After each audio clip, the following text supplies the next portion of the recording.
നമുക്ക് അരവിന്ദിന്റെയും മക്കളുടെയും നാളത്തെ നല്ലൊരു കഥ ആയിട്ടാലോ? വീഡിയോ ഇഷ്ടപ്പെടുവാണെങ്കിൽ ഒന്ന് ലൈക്ക് ചെയ്ത് ഹൈപ്പ് ചെയ്യാൻ മറക്കരുതേ. അതോടൊപ്പം തന്നെ ആദ്യമായി കാണുന്നവരാണെങ്കിൽ സബ്സ്ക്രൈബ് ചെയ്യാനും മറക്കരുത് കേട്ടോ.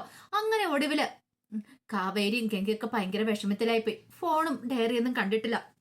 ആ സമയത്ത് അഹങ്കാരത്തോട് കൂടിയിട്ട് ജയപാലൻ അങ്ങോട്ട് വന്നു. ജയപാലൻ വന്നിട്ട് പറഞ്ഞു, അതിന് കിട്ടാനൊന്നും പോകുന്നില്ലടി, അതൊന്നും ഓർത്ത് നീ മഞ്ഞു കൊള്ളണ്ടാന്ന് പറഞ്ഞു. അപ്പൊ അയാളുടെ കുണ്ടി അതൊക്കെ അടിച്ചു മാറ്റിയിട്ടുണ്ടായിരുന്നു. അപ്പോഴേക്കും കാവേരിക്ക് ഏകദേശം കാര്യം മനസ്സിലായി. കാവേരി പറഞ്ഞു, എടാ ദുഷ്ട, നീ അത് മാറ്റിയല്ലേ എന്ന് ചോദിച്ചു. പിന്നെ നീ എന്നെ കുറിച്ച് എന്താ വിചാരിച്ചോണ്ടിരിക്കണേ? അത് നിനക്കിനി കിട്ടാൻ പോകുന്നൊന്നുമില്ല. പിന്നെ നിന്റെ അച്ഛൻ സമ്പാദിച്ച് ഞാൻ അടിച്ചു മാറ്റി എന്ന് പറയുന്ന പണം, പിന്നെ ആ തോട്ടം, അതൊന്നും ഒരിക്കലും ഇനി കിട്ടാൻ പോകുന്നില്ലാത്ത കാര്യ. നിന്നെ കൊണ്ട് എന്താന്ന് വെച്ചാൽ നീ അങ്ങ് ചെയ്യാം. നീ എന്താ വിചാരിച്ചോണ്ടിരിക്കുന്നേ? ആ പോലീസുകാരെയും കൊണ്ട് എന്നെ അങ്ങോട്ട് തൂക്കിലേറ്റാന്ന്, അതൊക്കെ വെറുതെയാ. അവരല്ല, അവരെക്കാളും മുകളിലുള്ളവർ വന്നാലും ഇനി ഒന്നും ചെയ്യാൻ പോകുന്നില്ല. ഇത് കേട്ടതും കാവേരി പറഞ്ഞു, ജയബാല നീ അത്ര അഹങ്കരിക്കണ്ട. നിനക്ക് അഹങ്കരിക്കാൻ പറ്റില്ല ജയബാല. എന്റെ അച്ഛന്റെ മരണത്തിന് ഉത്തരവാദി നീയാണ്. അതിന്റെ കണക്ക് ഞാൻ ചോദിക്കും. അത് മാത്രമല്ല, എന്റെ അച്ഛന്റെ 1 രൂപ പോലും നഷ്ടപ്പെടുത്താൻ ഞാൻ സമ്മതിക്കില്ല. ആ തോട്ടം ഉൾപ്പെടെ എല്ലാം ഞാൻ തിരിച്ചു പിടിക്കും. ഈ കാവേരിയെ പറയുന്നത്. പിന്നെ ഒരു കാവേരി വന്നിരിക്കുന്നു, ഒന്ന് പോടി എവിടുന്ന്.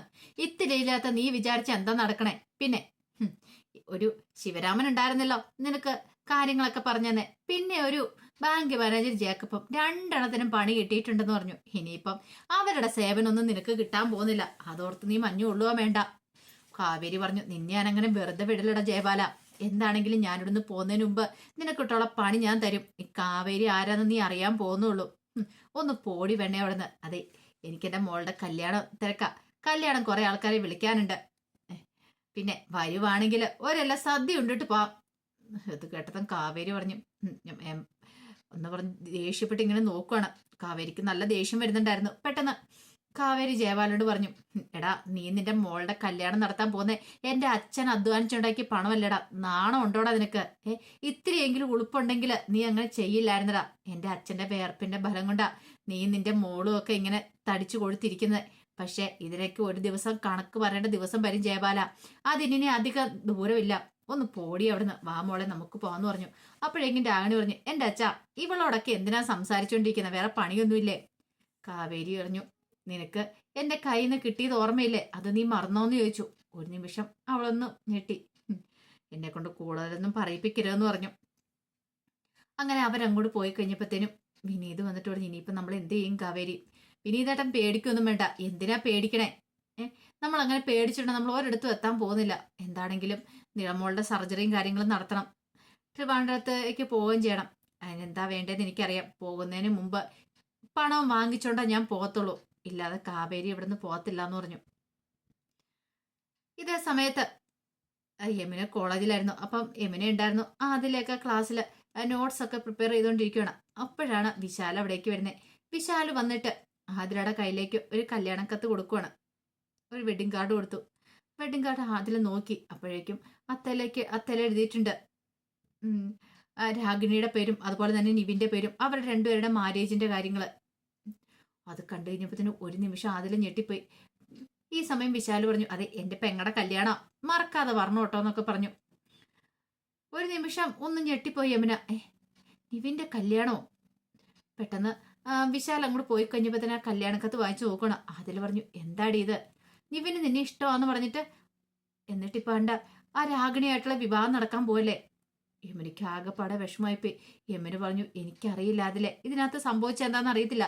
നിവിനാണ് എന്നെ ഇഷ്ടമാണ്, അതെനിക്ക് മനസ്സിലാവാൻ ചെയ്തിട്ടുള്ള. പക്ഷെ ഇപ്പോഴെങ്ങനെ ഇതെന്താന്ന് എനിക്കറിയില്ല. ഒരു കാരണവശാലും ഈ ബന്ധം നടക്കാൻ ഞാൻ സമ്മതിക്കില്ല എന്നും പറഞ്ഞുകൊണ്ട് യമുന എഴുന്നേക്കുവാണ്. നീ എന്ത് ചെയ്യാൻ പോവുക? നീ എന്ത് ചെയ്യണമെന്ന് എനിക്കറിയാന്ന് പറഞ്ഞു. നീ ആ കല്യാണ കത്തിങ് കൊണ്ടുവരാൻ പറഞ്ഞു. അങ്ങനെ ഒടുവിൽ എന്ത് ചെയ്തു? യമുന നിവിനെ കാണാനായിട്ട് പോവുകയാണ്. അങ്ങനെ നിവിനെ കാണുവാണ്. നിവിനെ കണ്ടിട്ട് പറഞ്ഞു, നിവിനേട്ടാ സത്യമാണോ? നിവിനെ എന്റെ കല്യാണമാണോ ആ രാഗിണിയായിട്ട്, ജയപാലിന്റെ മോളുമായിട്ട്?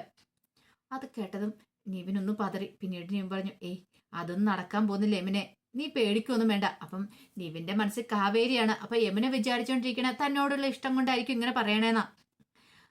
ആ ബന്ധം നടക്കാൻ പോകുന്നൊന്നുമില്ല. അത് നടന്നിട്ടുണ്ടെങ്കിൽ പിന്നെ ഈ നിവിനില്ല എന്ന് പറഞ്ഞു. രാഗിണി എനിക്കിഷ്ടമില്ല. എന്റെ ജീവിതത്തിലേക്ക് അവൾ വരാനും പോകുന്നില്ല. എനിക്കിഷ്ടമുള്ള ആരാ എന്താന്നൊക്കെ നിനക്കറിയാവുന്ന കാര്യമല്ലേ എന്ന് ചോദിച്ചു. അപ്പോഴേക്കും ഇവനിക്കൊരു സമാധാനമായി, ആശ്വാസമായി, രക്ഷപ്പെട്ടു. ഇനിയിപ്പോൾ കല്യാണം നടക്കില്ലല്ലോ. ഇവന് പറഞ്ഞു ഞാൻ ആകെപ്പാടെ ഭയന്ന് പോയിട്ടുണ്ടായിരുന്നു പറഞ്ഞു. ഈ സമയത്താണ് കാവേരി അതിലൂടെ വരുന്നത്. കാവേരി നോക്കിക്കഴിഞ്ഞപ്പോൾ അവരുടെ അടുത്ത് സംസാരിച്ചു നിൽക്കുന്നതാണ് കാണുന്നത്. പെട്ടെന്ന് കാവേരി അങ്ങോട്ട് വന്നു. എന്നിട്ട് ചോദിച്ചു, ഇതെന്താ ഇവനെ, നീ എവിടെ, നിനക്ക് ക്ലാസ് ഇല്ലായിരുന്നോ? ക്ലാസ് ഉണ്ടായിരുന്നു ചേച്ചി, ഒരു പീരീഡ് നേരത്തെ ഇറങ്ങിയതാന്ന് പറഞ്ഞു. എങ്കിൽ ബാ പോകാന്ന് പറഞ്ഞു. അങ്ങനെ നിവിനെ ഒന്ന് നോക്കിയിട്ട് യമുനെ ഞാൻ കൂട്ടിക്കൊണ്ട് പോവാണ്. നിവിന് ആകെപ്പാടെ വിഷമം തോന്നി, വല്ലാത്തൊരു ബുദ്ധിമുട്ടായിരുന്നു.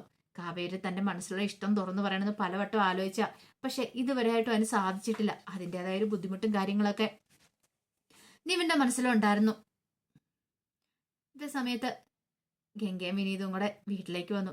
അങ്ങനെ മുറിയിൽ എത്തിക്കഴിഞ്ഞിട്ട് ഗംഗ തുണിയൊക്കെ മടക്കി വെച്ചുകൊണ്ടിരിക്കുകയാണ്.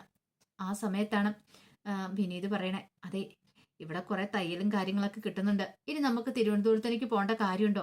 അതെന്താ വിനീതേട്ടാ അങ്ങനെ പറഞ്ഞേ? അല്ല, തിരുവനന്തപുരത്ത് പോയിട്ടുണ്ടെങ്കിൽ ഇവിടുത്തെ തയ്യലും കാര്യങ്ങളൊക്കെ പോവില്ലേ? അത് കേട്ടതും നല്ല ദേഷ്യമായി ഗംഗയ്ക്ക്. ഗംഗ പറഞ്ഞു, എന്താ വിനീതേട്ടൻ ഇവിടെ വിട്ടു വരാൻ ഭയങ്കര ബുദ്ധിമുട്ടാണോ? അല്ല, അത് പിന്നെ ഞാന് അങ്ങനെ ബുദ്ധിമുട്ടുണ്ട ഒരു കാര്യം ചെയ്യാം, വിനീതേട്ടൻ ഇവിടെ നിന്നോ. എനിക്ക് എന്തായാലും പോകാതിരിക്കാൻ പറ്റില്ല. വിനീതേട്ടൻ ഇവിടുത്തെ ശുദ്ധവായും ശ്വസിച്ച് നല്ല വെള്ളവും കുടിച്ച് ഇവിടെ കഴിഞ്ഞാൽ മതി. ഞാൻ എന്തായാലും തിരുവനന്തപുരത്തിന് പോകാൻ തീരുമാനിച്ചു. കാരണം എന്റെ അനുജത്തിയുടെ സർജറി നടക്കണം. അവളുടെ ജീവനാണ് എനിക്ക് എല്ലാത്തിനേക്കാളും പ്രധാനം.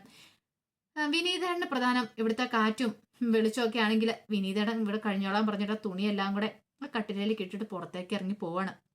വിനീതൻ എന്ത് ചെയ്യണം എന്നറിയത്തില്ല. കാരണം വിനീതിന് മനസ്സിലായി, പണ്ട് മുതലേ ഭയങ്കര ആഗ്രഹമായിരുന്നു ഗംഗയ്ക്ക് പുറത്തു പോകണം. കാരണം ഗംഗ നാട്ടും പുറത്തെ ജീവിതം ഭയങ്കരമായിട്ട് വെറുത്തു പോയിട്ടുണ്ടായിരുന്നു. അതുകൊണ്ടാണ് വിനീതിനെ കല്യാണം പോലും കഴിക്കില്ല എന്ന് പറഞ്ഞ്, എനിക്ക് പുറത്ത് ജോലിയുടെ ആരെങ്കിലുമായിട്ട് കല്യാണം നടന്നാൽ മതി, അതാണെങ്കിൽ ദുബായിൽ അവിടെ എവിടെയും പോയി നല്ല സന്തോഷത്തോടെ ജീവിക്കാലോ, ഈ നാട് എനിക്ക് ഇഷ്ടമില്ലച്ചാന്നൊക്കെ പറഞ്ഞിട്ട് അതാണ് അരവിന്ദൻ വേറെ കല്യാണം ആലോചിച്ചത് പോലും. പക്ഷേ എങ്കില് അവൾക്ക് വിധിച്ചിട്ടുള്ള വിനീതിനെയായിരുന്നു. അതുകൊണ്ടാണല്ലോ വിനീതിനെ കിട്ടിയത്. വിനീതിന് വിഷമായി. അവളുടെ അമ്മ സങ്കല്പത്തിലുള്ള ഒരു പുരുഷനെ അല്ല എന്നൊരു തോന്നൽ വിനീതിന്റെ മനസ്സിൽ വന്നു. ഒരു പക്ഷെ അവള് പറഞ്ഞ പോലെ താൻ അത്ര മോഡേണൊന്നും അല്ല. പക്ഷെ എന്ന് പറഞ്ഞാലും ഇവിടെ വിട്ടുപോകാന്ന് പറയുമ്പോൾ അത് ബുദ്ധിമുട്ടാണ്. അതിനേക്കാൾ ഉപരി അമ്മയ്ക്കൊരു ആവശ്യം വന്നിട്ടുണ്ടെങ്കിൽ പെട്ടെന്ന് ഓടി വരാനും പറ്റില്ല. നിളമോളുടെ കാര്യം ഓർക്കും പോകാതിരിക്കാനും പറ്റില്ല. അവളുടെ സർജറിയും കാര്യങ്ങളൊക്കെ നടക്കണം. ഈ സർജറി ചെയ്ത് കഴിഞ്ഞാൽ എത്ര നാളോട് താമസിക്കേണ്ടി വരുമെന്നും പറയാൻ പറ്റില്ല. അപ്പൊ അത്രയും ദിവസം ഒരു റൂം എടുത്ത് താമസിക്കുക എന്ന് പറഞ്ഞാൽ ബുദ്ധിമുട്ടുള്ള കാര്യമാണ്. അതിനേക്കാളും നല്ല വാടക എടുത്ത് താമസിക്കുന്നതാണ്. അതുകൊണ്ടാണ് അങ്ങോട്ട് തീരുമാനം എടുത്തിരിക്കുന്നത്. ഒടുവിൽ വിനയ് തീരുമാനിച്ചു, ഇനിയിപ്പോൾ പോകാതിരുന്നിട്ട് കാര്യമൊന്നുമില്ല, പോകാനായിട്ട്. അങ്ങനെ ഗംഗയോട് ചെന്നിട്ട് പറഞ്ഞു, ശരി ഞാനും വരാം. അത്രയും നാൾ വരുന്നോടം വരെ കട അടച്ചിടണമല്ലോ എന്ന് ഓർത്തിൽ വിഷമം ഉണ്ടായിരുന്നുള്ളൂ. ഞാൻ ഇക്കാടൊക്കെ പറഞ്ഞോളാം, അവര് കടയും കാര്യങ്ങളൊക്കെ നോക്കിക്കോളെന്ന് പറഞ്ഞു. ഗംഗ പറഞ്ഞു, അതിന് വിനീതേട്ടാ ഇവിടെ കടയിലേ നമുക്കൊരു കാര്യം ചെയ്യാം, തിരുവനന്തപുരത്ത് പോയിട്ട് അവിടെയാണ്ട് ഒരു കടയിടാലോ. തിരുവനന്തപുരത്ത് കടയിടാനോ? നീ എന്തൊക്കെയാ പറയണേ? അതെ, അവിടെ പോയി നമുക്ക് രണ്ടുപേർക്കും കടയിട്ട് തയ്ക്കാലോ.